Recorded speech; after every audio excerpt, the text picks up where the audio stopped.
It happens to most of us at some point in time. We take down honey from a shelf to find that it has hardened. Has it gone bad? Can we still use it? How can it be made liquid again? Honey is a supersaturated liquid. Over time, its sugars will begin to crystallize and the honey will solidify. However, honey contains so little moisture that it will never spoil. Using this honey can be as easy as boiling a pot of water. Begin by placing the honey in the water, then turn on the stove to a low heat setting.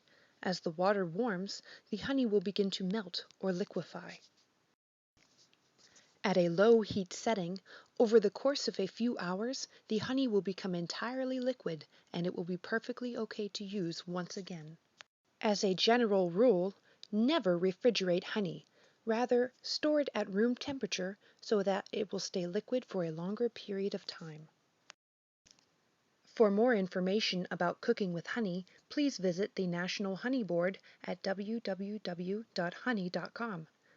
Like us on Facebook, www.facebook.com/American Honey Queen Program.